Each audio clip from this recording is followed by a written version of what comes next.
पैसा आपला, मालकी अदानीची. पैसा आपला, मालकी अदानीची नाही पाहिजे, नाही.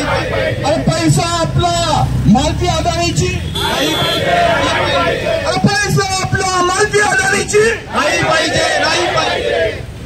गेल्या एका वर्षापासून महाराष्ट्रामध्ये एक वेगळीच योजना राबवली जाते.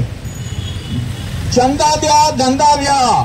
याच धर्तीवरती महाराष्ट्रामध्ये 6 कंपन्यांना हे जे टेंडर आहे हे दिलं गेलं आहे.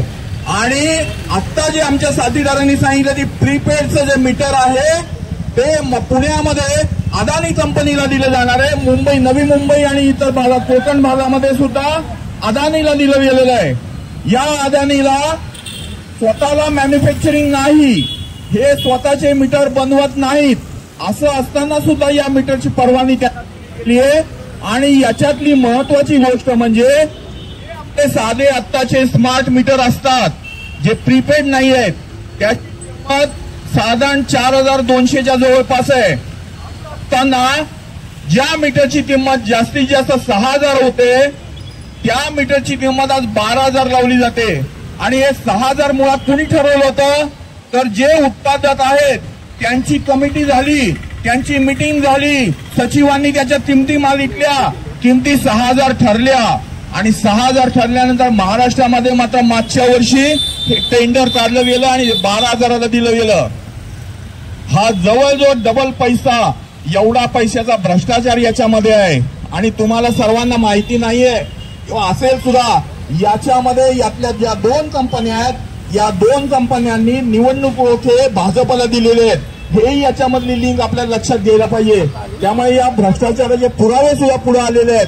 असं असताना हा भ्रष्टाचार असलेला पैसाचा खर्च हा मात्र तुमच्या आमच्या माथी लावण्याचं धोरण हे सरकार राबवत आहे.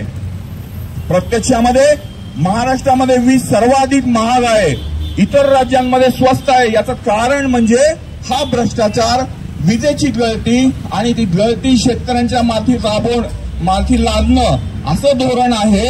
आणि याचा विरोध होतोय एकीकडे. असं असताना सुद्धा हे मीटरचा खर्च लावायचा.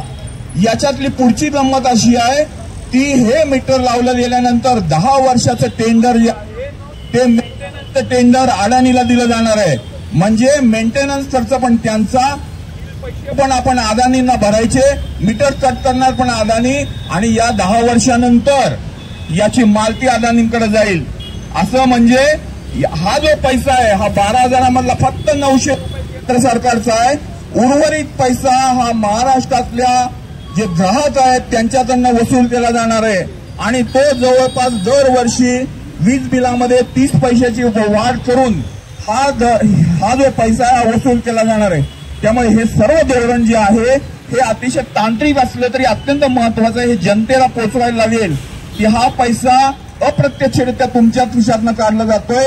केंद्र सरकारकडनं घोड्याची नाल मिळाली म्हणून घोडा खरेदी करण्याचं धोरण आहे यांचं. आणि एकीकडे तुमच्या आमच्या खिशातला पैसा वापरून अदानीची मालकी तयार करण्याचं धोरण आहे. आणि याच्या विरोधामध्ये आम आदमी पार्टी उतरतीये आणि ही अतिशय उत्तम गोष्ट आहे. त्यामुळे या पद्धतीची मीटर कुठल्याही ग्राहकांनी घेऊ नये, ती त्यांच्यावर जबरदस्ती करता येणार नाही. असं जर नियम असेल तर त्या नियमाचा आधार घेऊन आम आदमी पार्टी प्रत्येक ग्राहकाला जागरूक करेल आणि या धोरणाच्या विरोधात आवाज उठवेल. एवढं बोलून मी थांबतो. धन्यवाद.